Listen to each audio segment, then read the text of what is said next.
Hello, I'm Holly Gabbitas, and this is Oliver Ukereghe, and we are MajorTim.space 2024 to 2025 Young Ambassadors.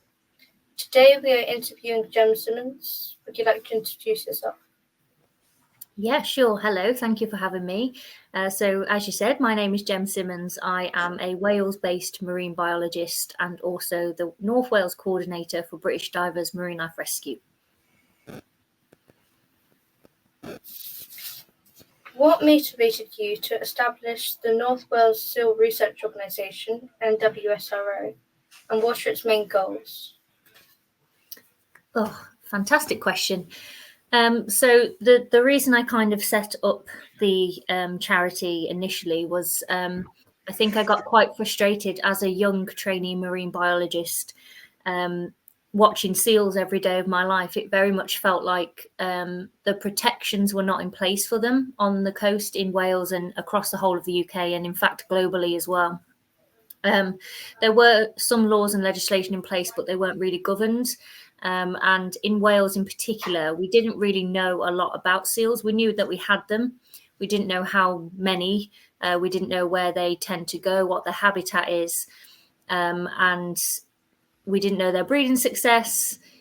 And we also didn't know what was impacting them. So in terms of their conservation, what threats they were facing. So the aims initially were about that. So we started a citizen science project, which was people submit their sightings to us, and that helps us map the habitat of the seals along the coast, so we can see which beaches are important, particularly see where the babies are born.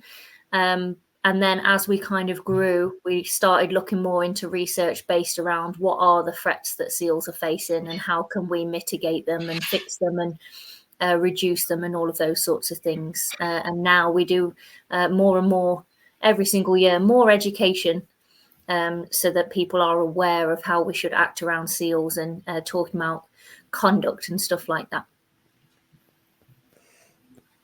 Did you always have an interest in marine biology? Yeah, I did. It's a little bit of a cliche, but I think I'm one of those people that was put on this earth to be a marine biologist. And at one point, I didn't think I was smart enough to be one. So I actually started training as a vet instead. And I only trained as a vet for a short time before I realised that marine biology was kind of in my blood. But I don't actually know at what point in my life I decided to be a marine biologist. I think even when I was little, my mum always knew that I would work with whales and dolphins, seals and turtles and that sort of thing. I just, yeah, like I say, cliche, always had that natural interest in them. How did your job lead you to specialise in the study of seals? Oh, that's a tricky question. Again, I think it was one of those things I didn't really get a choice about. I think as a trainee marine biologist, when I did my first degree, we have to learn everything. It's very broad, and I just kind of have this natural rapport with seals, I would call it. I really like them from an animal behavior perspective, and I seem to quite easily understand them, or at least what I think is understanding them. And yeah, I find them quite easy to read. And then when I left my degree, actually, I then started training as an aquarist in aquarium. So an aquarist is it's a little bit like halfway between a plumber and an engineer. So it's building tanks and life support systems and being able to look after them and calculating biomass and all of that sort of thing. So I really enjoyed that as kind of a hobby. And while I was working in an aquarium, I thought maybe my days of looking at seals were behind me. And then I ended up getting promoted to a seal keeper, even being anti-captivity. I don't agree with seals being in captivity, but, you know, they still deserve care when they are there. And yeah, I got promoted to a seal keeper and looked after 6 very beautiful seals for 3 years before I went to do my next degree. And then in my master's degree, I ended up specializing in seals even more. So every time I kind of move away from seals, I always get dragged back in. So I think maybe seals and I are just a little bit meant to be. What qualifications are needed to become a marine biologist? So this is a really fantastic question. Thank you, Oliver, because we were discussing this recently in a talk. Because back in my day, you needed a lot of qualifications. It's a very tricky industry, particularly for women, but it's now become quite popular when we think about like the Attenborough effect and that sort of thing. And it is really great that it's popular now, because it means more people are interested and more people want to conserve and look after the environment and that sort of thing. But the downside, I guess, of that is that jobs are a lot more competitive, a lot more difficult. So it got to a point where you just needed so much experience and qualifications. And I'm a big advocate for education being available to all people from all walks of life, and, you know, equal opportunities for everybody. And it, unfortunately, when I was younger, it did get to the point where that wasn't the case. It became very much more about privilege. But now, my answer to that would be that you don't need any qualifications. You just need a passion. It depends, of course, which area you're planning to go into, because some do require very specific qualifications. But I think the discussion we had with some other children the other day was, at what point do you call yourself a marine biologist? And I think if you're passionate enough and you love the marine environment and you want to work in that general field, I think you're a marine biologist, because that's what marine biology needs. It doesn't always need lots and lots of qualifications. Sometimes it just needs people willing to do the work. I read you previously worked at Anglesey Zoo. Do you feel this provided a good backbone and experience for your current position?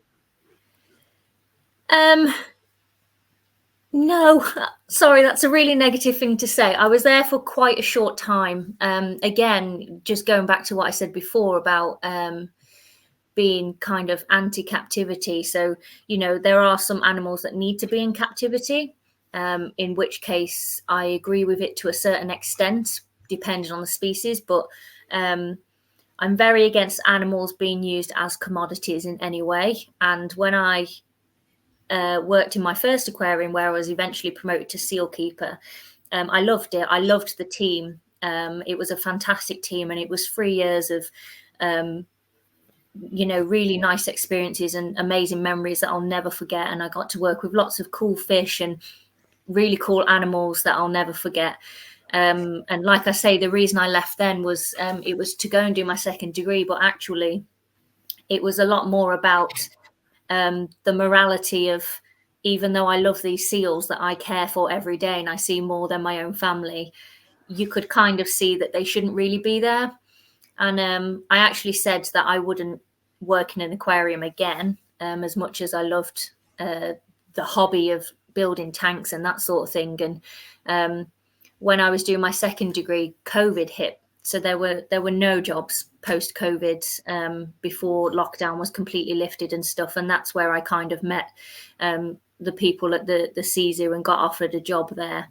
And it was, very little options at the time. And I knew that as a hobby, I enjoyed fish keeping. It was just something I wasn't really, really passionate about, because, you know, in an ideal world, aquariums and zoos wouldn't exist. But I was much more of a conservationist by that point than an acarist. So I think I already had the expertise there. I felt very overqualified for the job at that point. And I think that's important sometimes, again, particularly for women, to sit down and be able to tell yourself that you are more than qualified for things, because I think we put ourselves down a lot, particularly younger generations now. And that's why I left, so that I could do the research and make more of an impact outside of aquariums and contribute more than I ever could within them. Does North Wales have a vast seal population? Yeah, so we still don't know how many. We know that across the UK, we have, for grey seals, it's about 40% of the global population. So nearly, I think it's about 43. So nearly half of the world's seals live here in the UK. And a lot of those are in Wales. I think the tricky thing is, seals move a lot. They move very, very far away. So there's a fantastic organisation called Cornwall Seal Group Research Trust, and they've been going for 20 years, and they have a lot of funding, and they're really good at what they do.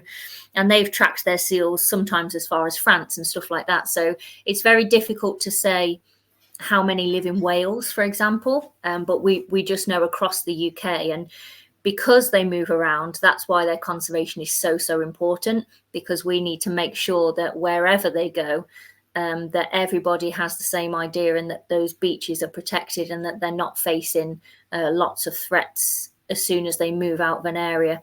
And it's a big discussion in marine biology at the minute, because we have marine protected areas, which are enclosed areas, and within that set boundary, there's no fishing or no pollution, stuff like that. But with seals, which are what we call long-ranging marine species, as soon as they move out of that protective area, like they naturally will, it then becomes kind of obsolete, a little bit useless. So that's a really important part of the research, is talking to each other and engaging with other seal groups in other countries sometimes, to make sure that they are protected wherever they go. So yeah, sorry, really long answer to your lovely question, but we don't actually know how many are in Wales, but there's a lot. I think our biggest count on one of our beaches where we know seals go at a certain time of year was about 206. Wow, that's very interesting. Yeah, they're very noisy as well when there's 200 of them on a beach. What are some of the most common challenges you face in your rescue efforts, particularly concerning seals?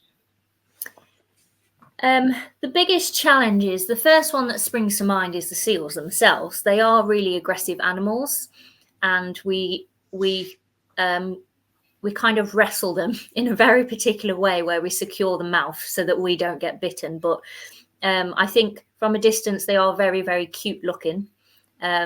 But I think you need to be really close to them to realise that they're not so cute. They are top marine predators. They are very, very good at what they do. They're very good hunters. So a silly human like me coming to rescue them, if they've got enough energy, they're a handful. But probably the bigger, less obvious challenge that we face is actually just humans overall. So as I said, they look very cute from a distance. So we have a lot of people that go way too close to them. They put themselves at risk. Often we see people take children up to them, or dogs, and the dogs will get bitten as well.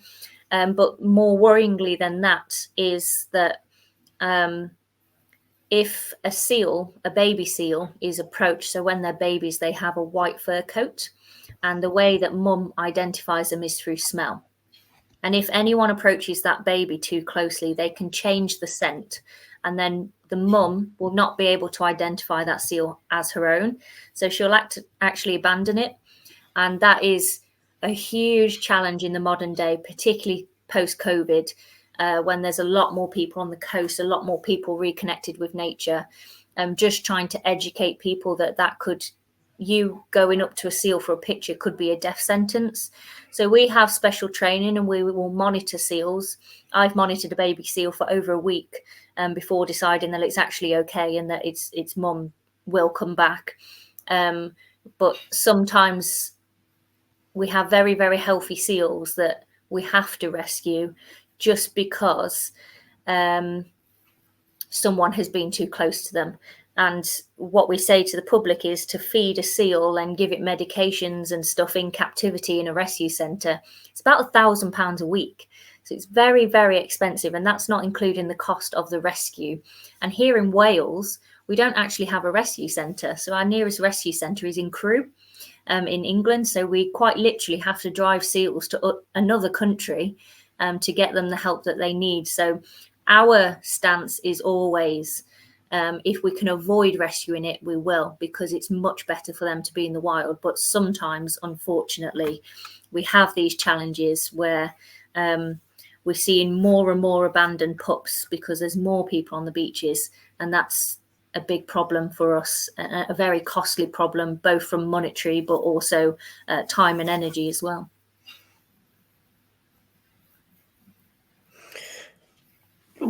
Which part of your job do you prefer rescuing of researching seals? I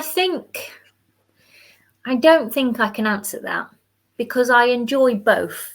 However, with rescue work, it's really rewarding when you see, particularly when we rescue a seal and it goes into a seal hospital, and then a few months later we see it get released, or even dolphins, when we've refloated dolphins and then we've seen them out in the wild, and that feels really, really good. And I think that's a really enjoyable part. But in equal balance with that, we also see some really sad stuff that's really tough to deal with. And as sad as it is, and as much as I wouldn't say I enjoy rescues, but I enjoy the outcome of them. But I do long for the day where my job is useless and I don't need to rescue seals anymore, or any animal, because if our job becomes obsolete and we're no longer needed, that can only mean that the animals are in a good place and that they're safe. So I do sometimes wish that we were not needed. But the research, for sure, I think that will always be needed. So I love that part. And when we research, we normally hide so that we can watch animals from a distance without disturbing them. And it's amazing the different behaviors and kind of mannerisms that you get to see of each individual animal when you're watching them and they don't really know that you're there. So I'm quite often hidden behind a bush, watching some seal behavior, or watching them play with their babies, or watching dolphins at sea. And I think I feel quite content, quite happy with that, because it doesn't kind of have that sad side to it. I can imagine it's very rewarding knowing you saved a seal's life and probably changed it. Yeah, it is, absolutely. And I don't often think about it. I think because we're just always in survival mode these days, and rescue season seems to be longer and tougher every year. It was only recently when my team, British Divers Marine Life Rescue, they actually gave me an award last year for an outstanding achievement award, which I was really embarrassed about at the time, but it made me stop and think. And when they read out the nomination, and they talked about how I'd done over 100 rescues, and some of them have passed away, but I would say probably 50% of those went back out to the wild and were fine. And it feels good to be part of a team where collectively together we have saved an animal's life and we've given them that second chance. So that absolutely, Oliver, is really rewarding. It makes me feel like I am making a difference on the earth. Wow. How do you collaborate with other organisations and stakeholders in marine conservation and rescue efforts? Yeah, this is a really great question. So what's happened in conservation for quite a long time is that there was a little bit of kind of a war going on. So if we take fishermen, for an example, conservationists might have been like, oh, well, we don't want to talk to the fishermen because they pollute the environment. When actually the other side that you need to consider is that we have had fishermen, fishing communities across Wales in particular, but across the world for hundreds and hundreds, if not thousands of years. And it's not fair for us as conservationists to stomp in and tell people that they can't do something and just outright ban something that might have been in their family for a very, very long time. So what conservation is actually about is sustainability. It's about better practices and improving them, and allowing, as I said before, equal access to resources and not overusing them. So collaboration and engagement with other organisations like fishing communities. We talk a lot to jet ski communities about how to not cause any problems for dolphins, stuff like that. It's so, so important. And we consider those people our friends now. And a really good example is when we had a fin whale strand who was about 40 foot long, a really, really big whale. And he was offshore on a sandbank and essentially was inaccessible.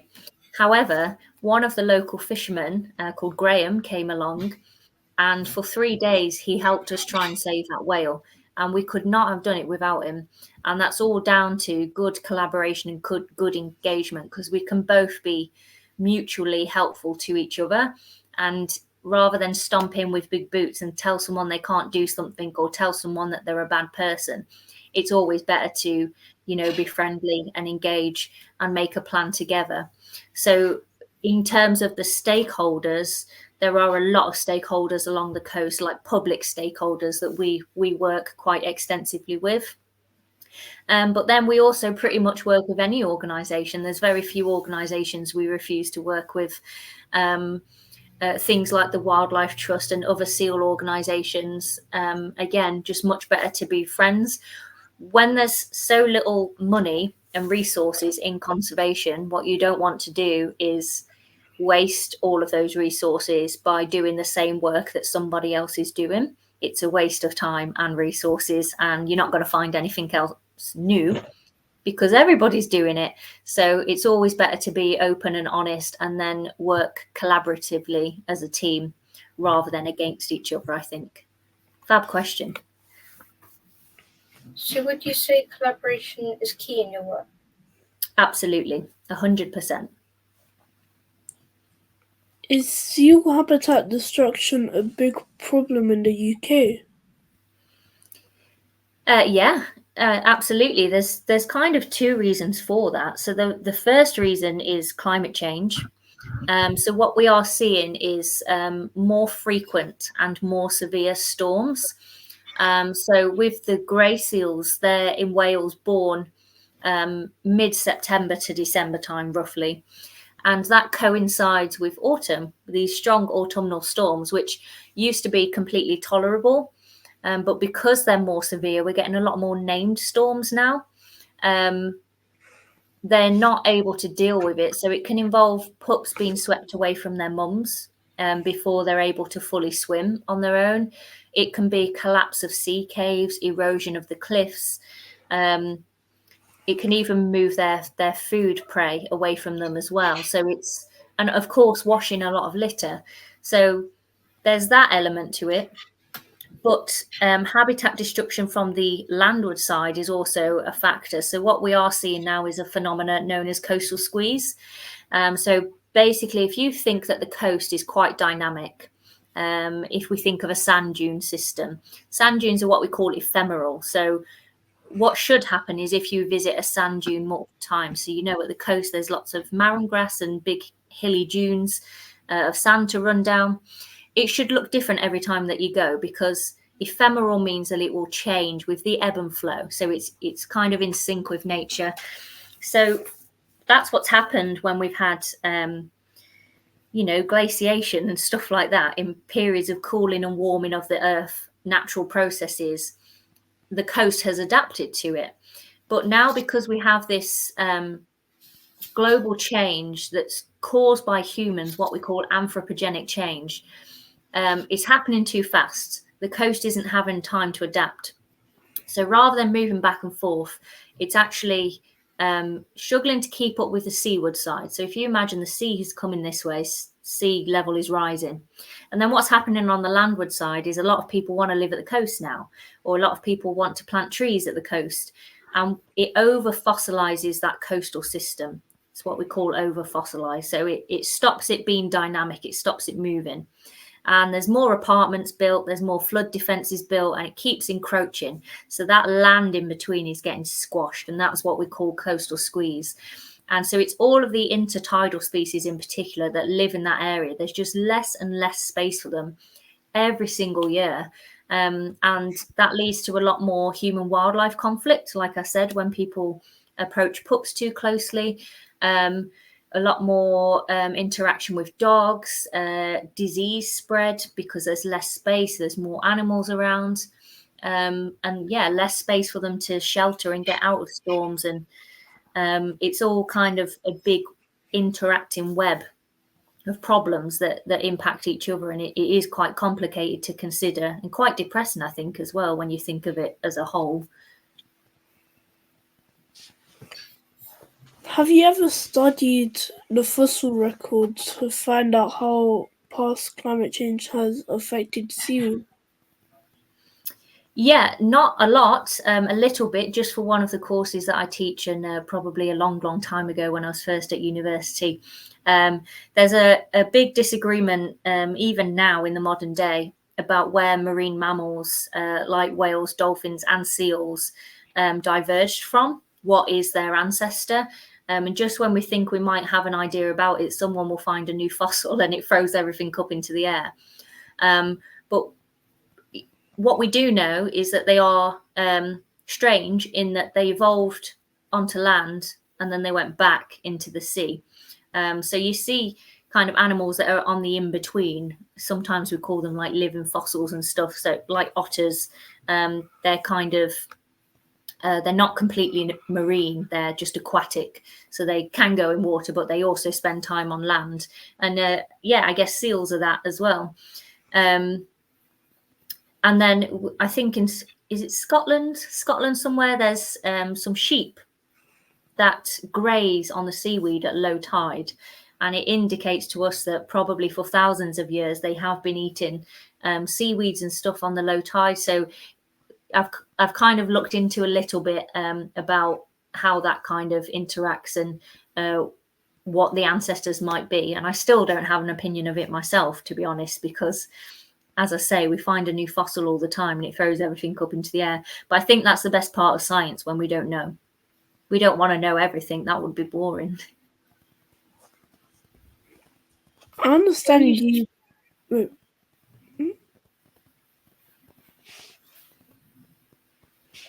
Can you share some memorable experiences or success stories from your work with seals and marine life? Oh, yes. Just for you, Holly, I'll tell you about Tally, because I know you like your sea turtles. So a story that people really seem to like. I also work with an organisation called Marine Environmental Monitoring, who their job is to collect dead specimens, so animals that have passed away. And about 5 years ago, we would get the occasional sea turtle wash up dead. And it wasn't normally an entire body, it would be like bits of a body, because we don't really have sea turtles in the UK, so they would just float over here on the current. We collect them, take genetic samples from them for research purposes, and then if it's a whole body, Marine Environmental Monitoring will try and see if they can figure out how it died, what caused its death, and that informs conservation and so on and so forth. So sea turtles never really crossed my mind as something that I would work with, because I was always busy with seals and whales and dolphins. And one day my colleague Matt from Marine Environmental Monitoring called and said, a turtle body has washed up in your hometown. Is there any chance you could grab it, put it in a freezer, and I'll come and collect it for a post-mortem examination in a few days? And I said, yeah, no problem. And there are 7 species of sea turtle in the world. And the one we see the most often is normally like loggerheads, stuff like that. So expecting a loggerhead, we didn't really have any pictures from the member of the public that had called at this point. And again, relating back to what I said before, it was in the middle of a really bad autumn storm. And lo and behold, a crazy dog walker decided that his dog needed a walk, and it was a kind of hurricane force winds at the coast. And he saw it, thought it was dead, and messaged us, and we were on our way to collect it. When we got there, it was completely covered in seaweed. But the first thing I noticed about it was it didn't smell, which was quite weird. So Matt and I were talking, and we were kind of saying, oh, I don't think it's a loggerhead. Well, it's hard to see because it's got loads of algae and seaweed on its shell, and we would have to scrub it off. And then she just moved. She just scooted forwards, and it was really, really strange, and it was very, very cold. So sea turtles live in much warmer temperatures. And when we got her to the aquarium where I was working at the time, essentially we took her there expecting her to die. We realised that she was a Kemp's Ridley sea turtle, which are the most critically endangered turtles in the world. Back in the kind of 1970s, research showed that there was probably about 700 of them left in the wild, which globally is not a lot. You would expect those to go extinct in your lifetime. So it was really, really exciting, but we were very nervous and very cautious because we know an animal like that was unlikely to survive. They're what we call endemic to the Gulf of Mexico. So endemic means that they're found there and nowhere else in the world, really.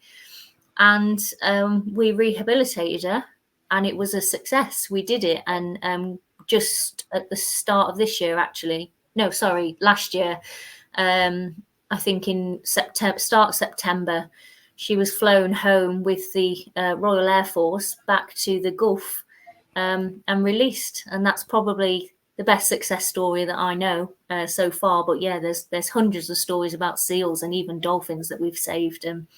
So yeah, I always like to share that one. We named her Tally, so she's quite famous now. Tally, the Kemp's Ridley turtle that was found in North Wales.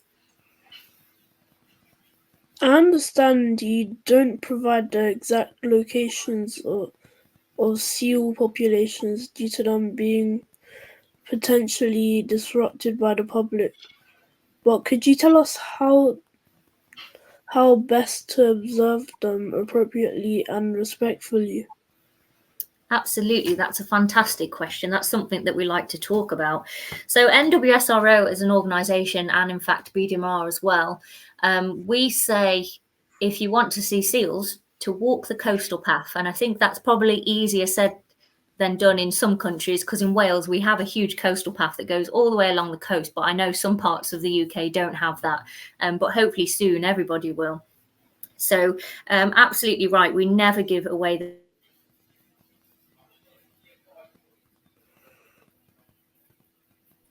also when we post pictures of seals, we delay it by a whole year. So any that they are at least a year old, so that if anybody recognizes that beach, they're not going to comment on social media and tell someone where it is, and then we're going to be accidentally responsible for advertising them. So that's another important thing. I think keeping control of social media and only using its advantages is quite difficult for a research organization. So what we say is walk the coastal path. Quite often what happens is you'll hear seals a lot longer before you can see them. They make this very beautiful noise where they go, woo. And quite recently, when the auroras hit the other night, I hope you guys saw it, but the aurora borealis was overhead, and I decided to go to one of our local known seal spots. And obviously it was dark, I couldn't see down into the cove, but the seals were singing while the lights were dancing overhead, and it's just a memorable experience I'm never going to forget. And even little old me that's been doing this for a long time, they even so when you see some seals, what we then say is try and hide yourself if you can. If you are walking on the coast, try not to wear very bright, unusual colours, because that might attract attention, not just of those, but seabirds and stuff like that as well. To stay quiet, to stay hidden, and if you can, stay downwind so that you're not, they can't smell you as the wind blows. And the biggest thing to remember is if they know that you're there, all they're going to do is stare at you to make sure that you're not a threat. And you won't see anything really interesting other than that. And they look quite scared, and they're waiting to see what move you're going to make. However, if they don't know that you're there, you'll see this amazing array of behaviors that you would not see if you were disturbing them. So it's just about being quiet and being hidden. It's really, really straightforward. Also, social media, just making sure if you do put pictures up, you crop them so that you're not showing the whole beach, because someone will recognize it and then loads of people will go down. Delay posting the photo if you can, particularly if there are babies in the picture. Babies will leave their mums at about 4 weeks old. So I never post pictures of babies with their white fur. Like I say, they're at least a year old. And then never post a location on social media or tell other people or advertise as well. And then, of course, one other thing that you can do is submit your sightings to your local seal group so that we can map the habitat and map where the babies are born. What are some of the most serious threats facing seal populations today?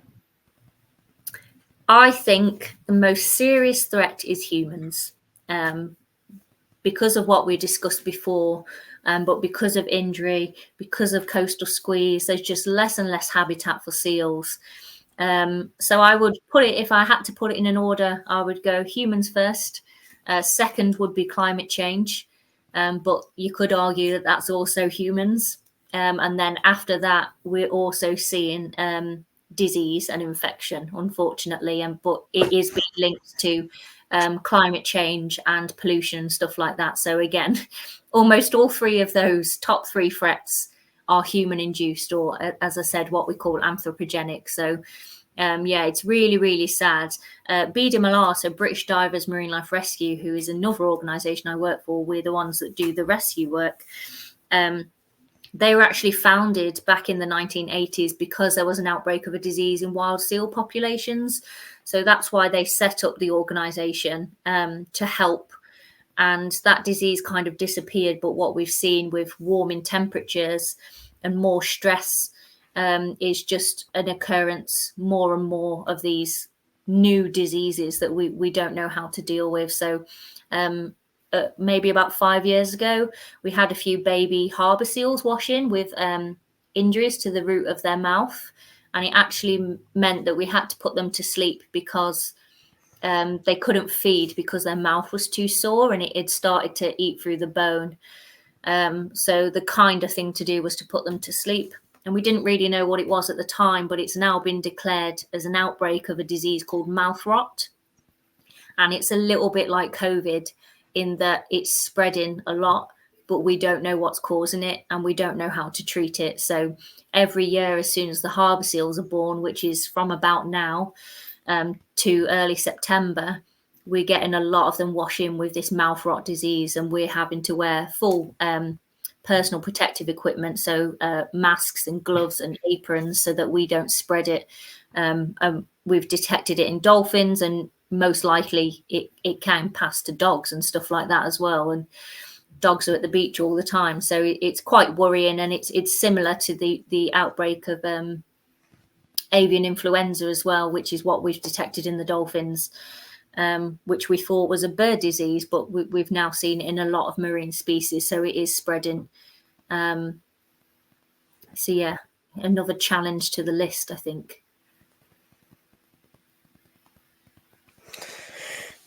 What is your personal opinion on aquariums and zoos? Great question. I think I already kind of answered that. So in an ideal world, and I think most people would say this, animals would not be in captivity. So we have something called in situ conservation, which is conservation in the field, like research that we do on seals. But then we also have ex situ conservation. So ex situ conservation has proven effective. If you think of some species that are very close to extinction, and then we take a male and a female that are unrelated and we keep them in a zoo to make them part of a breeding program, then that, I think, to a lot of people is acceptable because it works and it saves species. But I think the argument around it is maybe it's a little bit like bucketing water out of a sinking ship, because we're trying to breed them and save them, but we're not maybe combating the threats that they're facing, the things that are killing them out in the wild. But yeah, if it works well and it's a breeding program and then they're going to get released back to the wild and build up that population, in theory, that's fantastic. The problem is, in my opinion, with a lot of zoos and aquariums, and I have worked in a lot of them, is essentially the legislation in the UK at the moment is that animals can be in captivity if they're contributing to conservation. So if they're giving data for research that's going to help their wild populations, or if they're part of a breeding program or a habitat restoration program. And what we do find increasingly is that it's not well governed.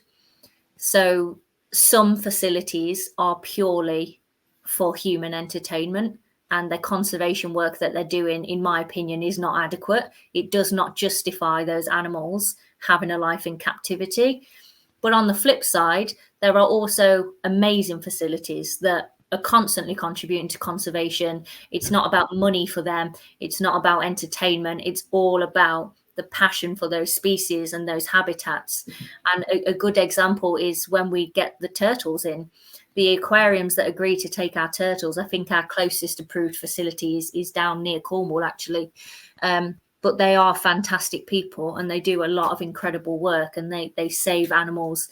I think there's one aquarium down south that's got about 5 loggerhead turtles at the minute waiting to be flown home, and they've done that all by themselves without a care for entertainment. They're not even on show or money, but just because they know it's the right thing to do. So I think it's quite difficult to give an overall opinion, because it personally, for me, depends on the facility itself and what work they do. Yeah, and I think it's up to us as humans to make that judgment as well. I find zoos quite difficult. There are a lot of zoos that are really good and they contribute a lot to conservation, but as an animal behaviourist, I quite often see really worrying behaviours taking place in zoos that maybe some people wouldn't understand. But sometimes I don't really go to zoos because I worry that I'll upset myself. But yeah, I guess it's not my place to say really, but that's just my opinion on it. I'm very, very strict about where I will visit. And I think it's quite obvious. We just need to be a little more savvy about where we go and who we give our money to. Yeah, it is very obvious if they're not doing conservation, and if they've got some other ulterior motive, you can tell, I think. And the same goes for we have a lot of conservation holidays abroad, like ecotourism and stuff, and a lot of those are really dodgy places as well. So you have to kind of research those before you go to make sure that you're not giving a lot of money to somebody that's later gonna poach turtles or something like that. Another discussion we've been having lately. Do you think it would be better if there were wild cameras set up, but cropped so the area is not recognisable, so people can see the seals without disturbing them or being in captivity? Yeah, I think it depends. Again, great question, Holly. I think it depends on the situation. There's a seal group in east coast of the US that have webcams on the beach so that you can watch the pups being born. And I think for them, it's proven really quite successful because people don't really go there now and disturb the pups. They're watching it on camera. I log in sometimes if I've got a spare few minutes and I just want to see some seals. And it is incredible. And again, when I talk about equal opportunities for everybody, we might have some young marine biologists that can't afford to go abroad and look at big seal colonies, or can't afford to go abroad and work with turtles and stuff like that. So I'm quite passionate about education from that perspective, because it brings the experiences to them. And again, I'm a big fan of David Attenborough, and I wasn't very privileged as a young person, but I learned a lot about the natural world from watching David Attenborough documentaries, stuff that I would never have learned otherwise because I didn't have access to those opportunities. So I think there is a massive range of benefits for webcams and stuff like that. And we've worked on a PhD project recently of setting up a camera on a tripod that's set up there for a few months. Basically, it's planted into the ground, and it takes a picture every hour or something like that, so that we can see how that colony moves and how it changes over the seasons. So again, the research benefits of it, incredible. However, I think in the UK, I think that would still draw people to the area, because I think they would still be keen to go and see them for themselves. So it's quite tricky. As I say, it depends on the situation. I won't comment on the US side because I don't work in the US, but it seems to be working quite well for them. And they also do it with bears. And I don't know if you follow Fat Bear Week, but it's when the bears come out of hibernation and start getting chubby. It's quite funny, but they have cameras set up and it works really well for them. But that's a species that no one really wants to be close to. So maybe it's a species thing about whether it works or not. But research perspective, absolutely. I can imagine that AI could be used with cameras to count seals? Yeah, so we're looking into it at the minute. As I said, we're a non-profit charity, so we don't have a lot of funding for things like AI. But essentially, the spots on a seal are as individual as a fingerprint. So if you can get a good photo of a seal, that's how we track them and see where they go. We match the pattern. It's called their pelage pattern.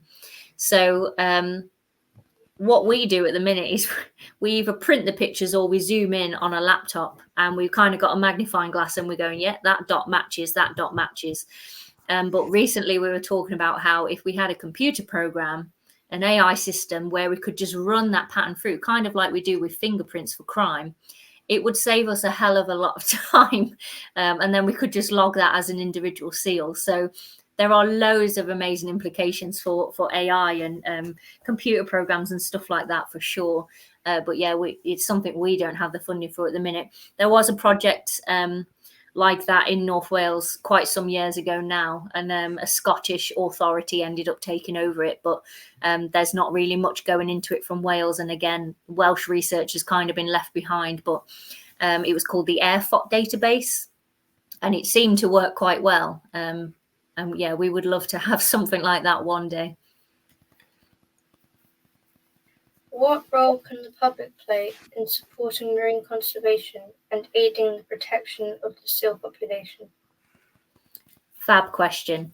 So report your sightings. There are seal groups all across the coast of the UK. I think pretty much all of the coast is covered, and all of them will accept seal sightings. You can make sure you save the British Divers Marine Life Rescue number in your phones, so that if you are walking the coast, you can call British Divers Marine Life Rescue and we can get a medic there immediately to help save that animal's life. Obviously, with whales and dolphins, they're quite time critical rescues, so the sooner we know, the better.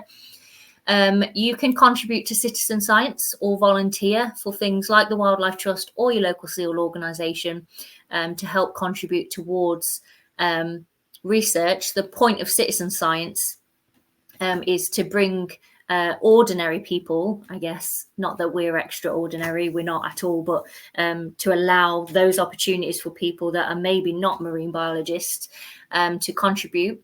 But also it means that we have eyes all along the coast. It would take me a very long time to look after the whole coast by myself. So I could not do it without my team, but also all of our amazing citizen science people that submit their sightings or tell us that they saw a seal a few weeks back, or in particular at the minute, a lot of people are alerting us to seals that are entangled in stuff, and that allows us to plan their rescue. You can also make sure that you are doing the right conduct. So that's not just for seals, it's for all marine life, including seabirds as well.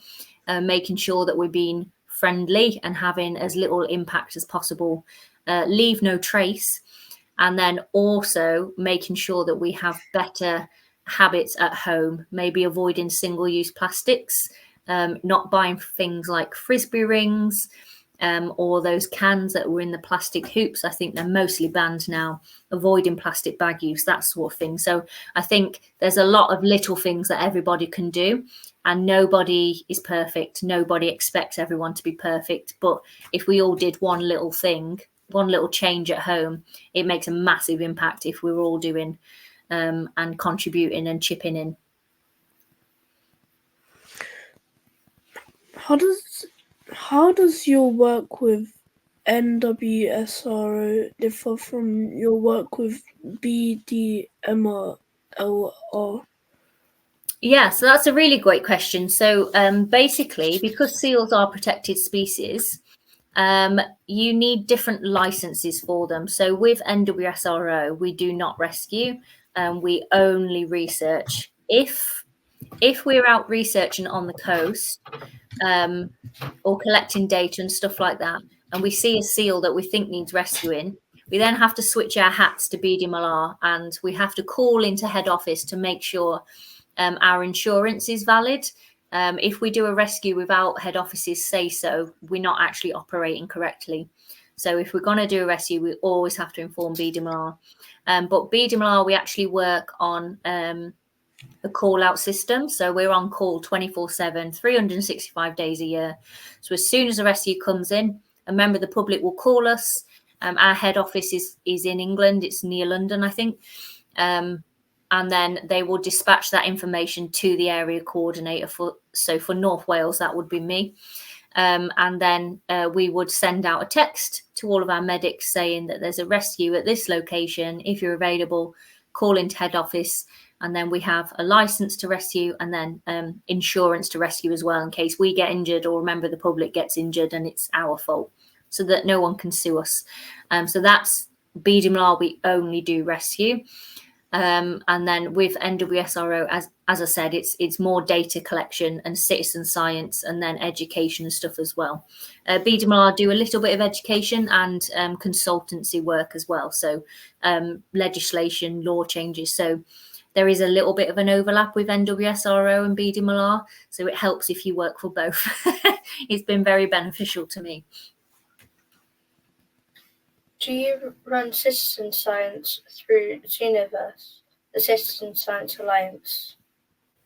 No, because I've only recently found out about this. I didn't know what it was, but I'm going to look into it. But no, we currently don't at the minute. So I used to run NWSRO completely by myself, and I have many, many jobs, as you've probably figured out by now. So I was a very, very busy lady. And in the past year, we've been hiring a team. So we've now got Eleanor, our lovely education officer, and then a board of trustees and lots of lovely staff. So we are kind of expanding and growing at the moment, going through some growth, so that I can focus on the research and rescue side of things. And then Eleanor's going to handle all of the education and citizen science and stuff like that and outreach.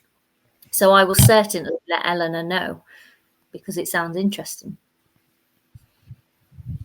How do you balance conservation efforts with human activities such as coastal development and tourism? It's pretty difficult to balance it. I think in some situations there is a trade-off. It's maybe a little bit negative, but the outcome will be a lot more positive. But it has kind of turned into this whole humans versus nature thing. How much do we protect humans and at what cost to nature? So I get really, really frustrated if we look at coastal flooding. I'm from the coast. I've seen my town where I grew up and went to school has flooded many times. People have lost their businesses and their homes, and elderly people have been trapped in the houses because of the storm surges that we get in the autumn. And it's really bad, and you want to help. But then when we put in the coastal defences, that might help the human perspective, but it doesn't help wildlife, and it potentially might even create more issues. And I talk a lot to the people kind of in charge of this sort of thing. And the one thing that frustrates me about it is, again, to use that phrase, it is like bucketing water out of a sinking ship rather than actually plugging the hole, because the root cause of all of these stuff is climate change. But we're not combating climate change. We're just trying to combat the issues that it creates. And even coastal defences, they'll only be effective for so long, because then climate change will be too severe and we need another plan. And I think it seems really, really daft to me to implement all of these things without looking at the underlying cause. And, you know, we talk about taxing people for emissions if they've got bad cars and stuff like that. But really, the UK are running really, really far behind on those sorts of things to combat climate change. We're not meeting any of our agreements that we've agreed kind of globally. And then you look at countries like Holland, where on a Wednesday you're not allowed to use a car, you have to cycle everywhere, and it works really, really well. But I don't know what it is in the UK. Change is just so difficult to enact, but also to get our government leaders to listen to us and listen to the data and not dispute it and not argue with us and listen to people that are experts in their field. It gets really, really frustrating. My team, we're at a protest tomorrow about sewage going into the sea, because again, we're seeing a lot of these diseases in animals, and it's because of poor water quality.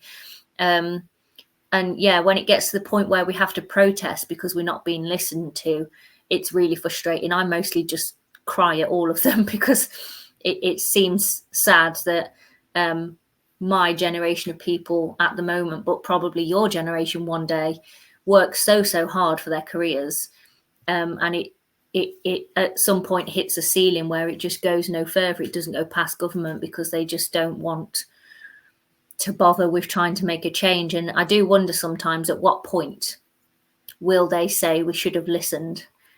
And I think David Attenborough said something similar in one of his recent documentaries as well. How bad is it going to be before they say we should have listened to the scientists? Does NWSRO have the facilities to rehabilitate seals, or do you just hand them over to other organisations for them to take care of them? Yeah, so NWSRO, we don't have any facilities. So BDMLR recently built the first British Divers Marine Life Rescue SEAL Hospital. It's in Cornwall. We opted to put it there because there was land available, quite cheap. We are a charity at BDMLR, so we don't have a lot of money. There was cheap land. There was lots of local people that were willing to build it for cheap labour. And also our head vet, Natalie, is down there as well. That's where she lives, and she does a fantastic job of at times coming up with groundbreaking ideas to try and help injured seals, and it's amazing to see. So I think it's going into its third year now, and we've already had over 100 seals in there. The dream, ideally, is to have a seal rescue in North Wales. Whether I'm involved in the funding of that or whether someone else does it first, it doesn't matter as long as the expertise is there and the passion for wanting to save them is there. But I think it's desperately needed in Wales at the minute. Most of our seals currently, they go to rehabilitation centres that are owned by the RSPCA. And yeah, like I say, no approved facilities or adequate facilities in Wales at the moment. There's a small facility in South Wales that's a very lovely man called Terry he started it quite some time ago, probably over 20 years ago. But other than that, there's nothing. So yeah, I hope that answered your question. Mostly the RSPCA at the minute. How do you source funding? Yeah, great question. So the RSPCA are, I think, a bit of both public funding, but also government funding as well. They are a charity, though. So donations, legacies, stuff like that. Same goes for British Divers Marine Life Rescue. We have the added element of having to pay for our training and our rescue equipment and stuff like that. And we could not do it without our lovely, kind donors who donate money to us. With NWSRO, we do get people donate money to us, but quite often we will give it to BDMLR just because rescues are a lot more important. We are lucky enough to have the equipment and have the ability to be able to carry out our research, whether we have money or not. It's just a case of being on the coast with our cameras, with our tripods. We are getting a little bit of funding at the minute for our educational stuff. We had a small grant, and then we've got a lovely lady called Tyler, who is a mermaid, and she attends events as a mermaid and raises some pennies for us. And she's just bought us a little outdoor gazebo and an educational board and stuff like that. But the cost for NWSRO is very minimal. We don't pay ourselves. We do it as volunteers as well. So yeah, hopefully in the future we can bring in a lot more funding and buy lots of new rescue equipment. Wales are about to start a big fundraiser for new rescue equipment and also training models. So when we train, we use these life-size inflatable models of whales and dolphins, and we fill them with water so that they equate the actual weight that a living animal would be. And that's how we train to rescue them. We treat them as if they were real animals, but they are very, very expensive. They're thousands and thousands of pounds. And North Wales doesn't have any training models at the minute. So we're raising money to buy those and also to fix our animal ambulance, which is a little trailer that you pull with the back of your car. So we've just had a trailer donated to us last year. but it needs a lot of refurbishment and stuff like that. So we'll be applying for grants and funding to get that done so that our ambulance can attend scenes and rescue animals a lot quicker. Is the NWSRO currently involved in any research projects or initiatives? Yeah, so we run all of our own research projects. We constantly get asked for our data. So we've recently been asked to supply our data for the offshore renewables industry. So there's a lot of offshore renewables happening in North Wales. So tidal turbines, offshore wind farms, that sort of thing. And before you implement any of those, you have to do what's called an environmental impact assessment, which is a big report that states what the threat might be to marine wildlife or the ecosystem if they put that wind farm or tidal turbine in. So what they do beforehand is they collect lots and lots of data to see what the potential impact might be. And if they can use organisations like ours, they will. So we have been requested to supply our opinion, but also our data to help with governing that. We also do submit our data to governing bodies. So basically governing bodies are organisations that are in charge of conservation and research, and they get all of the funding and stuff. And as I said, the assessments of seals in North Wales are not great at the minute. They're not what they should be. So we try and submit it to them and say, this beach is really, really busy at this time of year. There's lots of pups being born there. Maybe we can close this beach for a few months when it's pupping season and see if that works. It often doesn't, but we try and do it as well. But alongside that, we're just collecting all of our own data on threats, on entanglement and marine pollution, the ID database. So we're trying to get pictures of the seals so we can match their pelage pattern and track them, and then also still mapping their habitat as well, in addition to all of the education stuff that we do. Is pollution currently caused by water companies discharging untreated sewage into UK waterways, or light pollution harming the seal population, and in which ways? Oh, that's a really good question. Interesting one. So the first half of your question, yes, absolutely. Raw sewage, the rate that it's going into our seas, how, again, it's not being governed and these water companies are not receiving fines. It just seems to matter so little to them. So when I talked about us being at a protest tomorrow, there's actually a UK-wide protest going on with Surfers Against Sewage, where we're all going to paddle out on our paddle boards into the sea, hold hands and protest the fact that this raw sewage is being pumped at a really unsustainable rate into our waterways. It's affecting human health, but definitely marine animal health as well. So yeah, I won't get on my high horse about that because I'll rant all day, but definitely is an issue. The second part of your question, interestingly, one of my best friends is, she is the Ukereghe Dark Skies officer. So Ukereghe is our national park. That's what it's called in Cymraeg in Welsh. And she was one of the first dark skies officers in the world. And her job is to protect and conserve dark skies. And dark skies, believe it or not, are one of the most endangered habitats on Earth. So a lot of people your age have never seen more than about 3 stars in the sky. So in the national park, currently, what she's trying to implement is to stop light pollution. Certain lights. So she talks about how white light is really dangerous for human health and also wildlife, and it's much better to have an orange light. When we have these big floodlights outside, they light up all the sky, they catch the clouds. Bats and owls are really disorientated by them, so they need to be pointing down if we need them for safety reasons. But again, loads and loads of research into how humans can actually see a lot better when it's dark, because it's the light that disorientates your eyes, and it takes your eyes about 20 minutes to adjust to lack of light, and then you can see really well in the dark. And we were discussing this recently with the auroras coming up overhead. There was a lot of camera flashing and stuff going on, when actually I went to a really secluded place to just sit near the seals and listen to them, and I could see everything. I could walk without stumbling. It was pitch black, but our eyes evolutionarily are adapted to deal with the dark.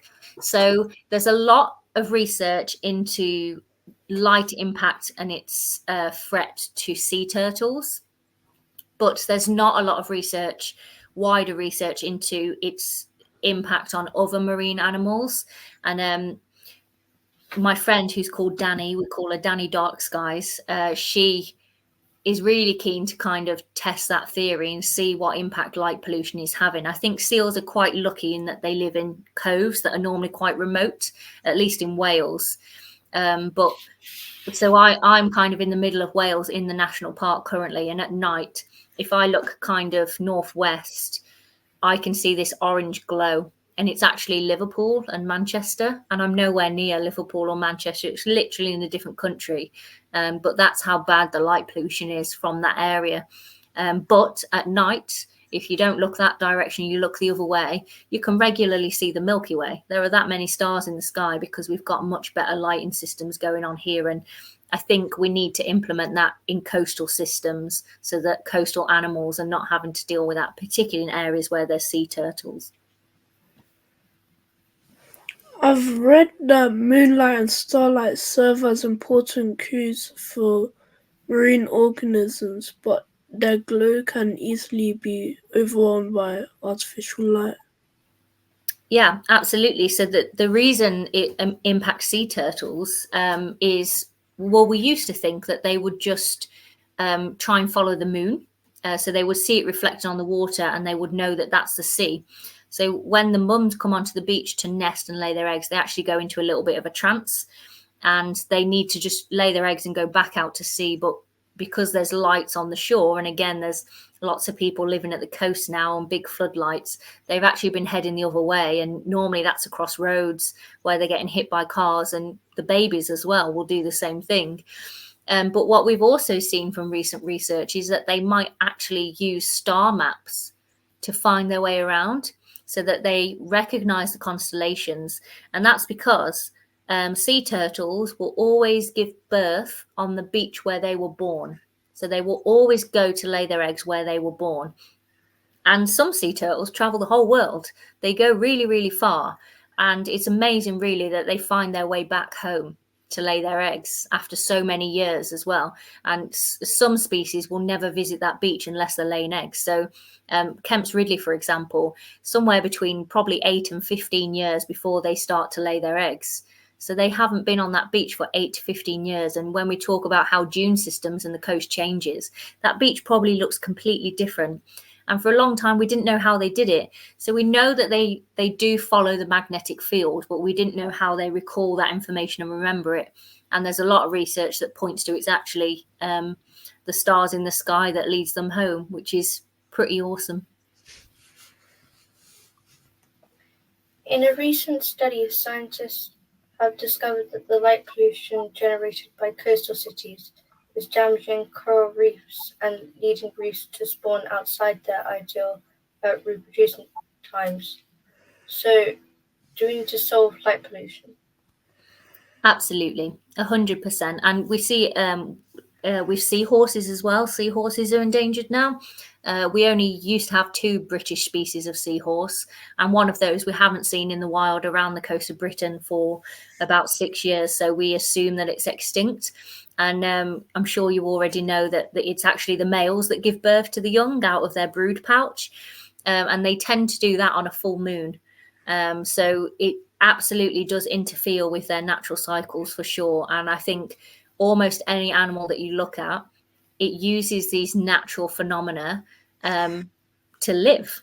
And there's a fantastic book by Tristan Gooley, which is, he's got about 4 or 5, but there's one called how to read water, and then there's a few others about how to read signs and navigate your way around outside, and that trees will grow in a certain direction pointing south so that you know which way is north. And I highly recommend them if you can. But I think us as humans, we rely so much on artificial light and technology and stuff now that we are losing these innate abilities they're kind of like hidden superpowers, and they work really well. We needn't ignore them. They're very effective, and they cost nothing because it's already up here. But yeah, we're just losing the ability to be able to navigate and find our own way around. So of course it's important that we're impacting marine wildlife, but actually we're also wildlife, and it's impacting us as well.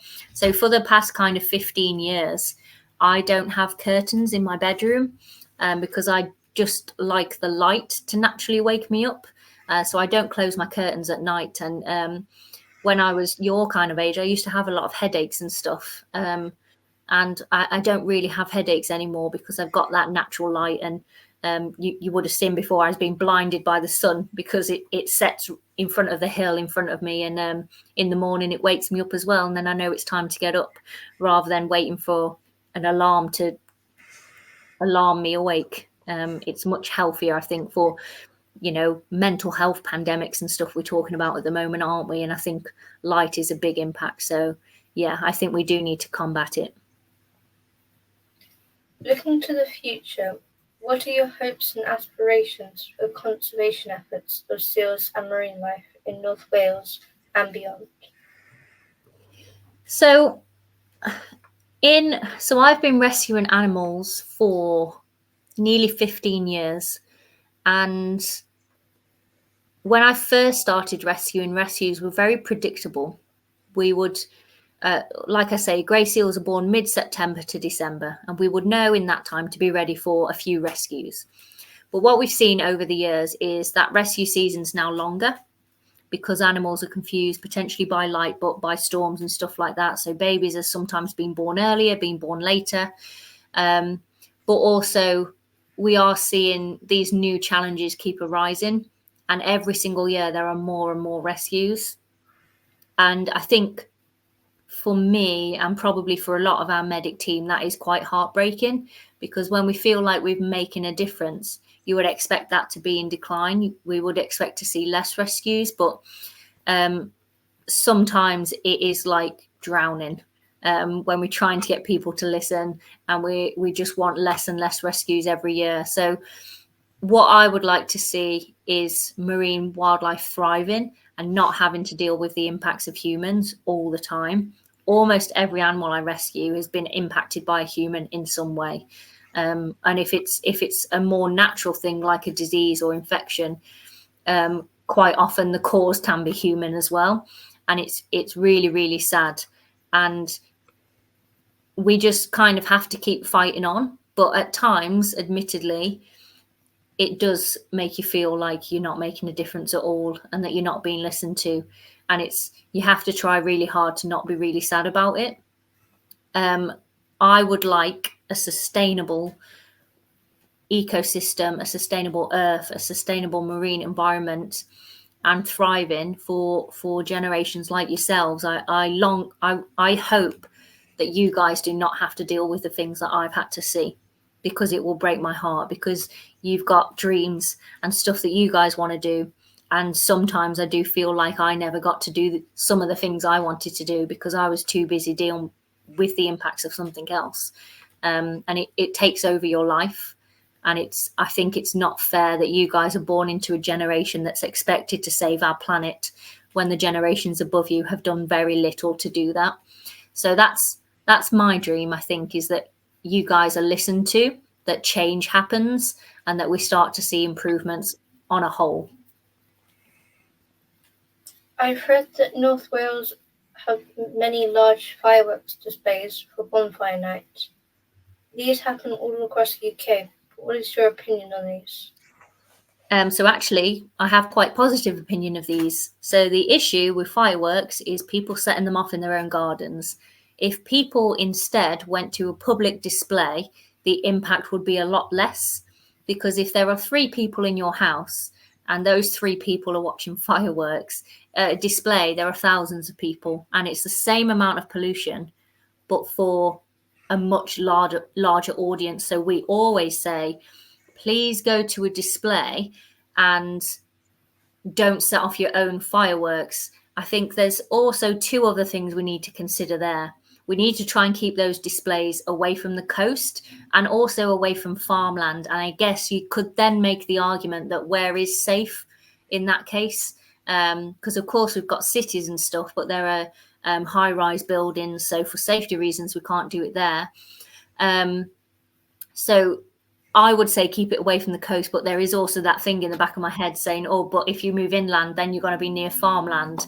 And it's a lot of horses and cattle that we see entangled in fireworks, litter, and really frightened and bolting by it. But our dogs in our houses are scared by them too. So then you also don't want to do them in the city. So the second kind of part of that is that fireworks themselves need to become more sustainable. They need to be made from better materials. And actually, you guys will know better than me, but there is a chemical that you can add to fireworks that makes them silent, and it costs a little bit more. Fireworks might increase by a few quid, but I think it's well worth it to stop that. And then if we had more biodegradable stuff on it and less sharp things, in practice, it could be quite sustainable. You know, bonfire night is a tradition that's gone back hundreds of years. No one wants to ban bonfire night, but we do need to practice it a little bit more sustainably. However, I am very for the ban on flying lanterns and stuff like that. I think they're incredibly dangerous, not just litter, but also when they're alight as well. We've seen many people injured by them as well as wildlife. So, yeah, I think it's just down to us to be a little bit more considerate about where we live and whether it's better to just go to a public one. I'm from the North Wales coast. We had a display every year growing up, it was about a 40-minute drive from my house. And then if we weren't going there, we would just watch the fireworks across the sea in like Liverpool, because you could see them across the sea. So fireworks were never a big thing when I was younger. There was a few displays, but they were not to the level that they are now. And I think that might be linked to COVID. I feel like it's gone a lot more popular since COVID. People just enjoy the outdoors a bit more. So yeah, very, very multi-dimensional question that requires a multi-dimensional answer, I think. Would it not be better to use drones for displays instead? Yeah, it depends on the kind of drones, because drones do affect birds. And also we have seen research where seals are actually scared of drones. The problem with them is when seals see a big bird, seals have probably seen big birds before, so they know that they're not going to eat them. But when animals see a drone, they don't know what it is. They're immediately scared of it. They're not used to it. It is a new thing in their environment. And then I guess some people might come in with, oh, but you have to charge drones, so the energy usage and that sort of thing. But I like drones personally. I saw the ones in London on New Year's Eve, and they did a fantastic job of those. So I think in practice, that's a really nice, sustainable alternative, isn't it? For sure. At what age can you start volunteering with organisations such as NWSRO? And is any previous experience or qualifications necessary? So with NWSRO, no. So because we're a citizen science organisation, you can volunteer at any age. What we've got at the moment are county ambassadors, so people that live in Wales. They can be an ambassador in their county, and it just means that they'll tell everyone about NWSRO and get everyone to submit their sightings. All of the people that have applied to be an ambassador so far are at least teenagers, but we were looking to get some younger people.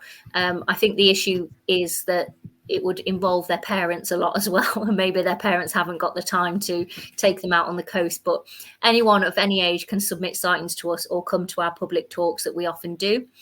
With BDMLR, because seals are very dangerous animals, as are dolphins, you have to be 18 to train, and you do not need any prior experience. So anybody can do that.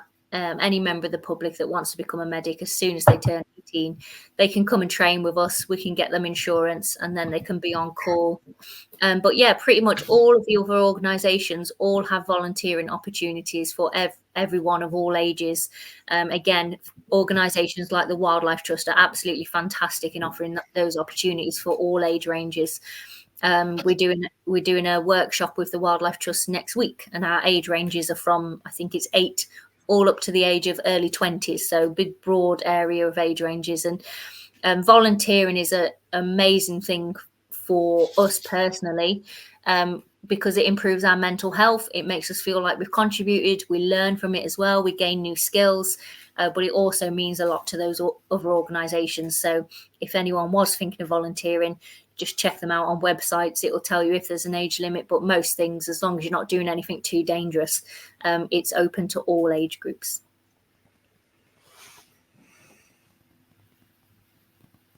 What advice would you give to young people wishing to pursue a career in marine biology?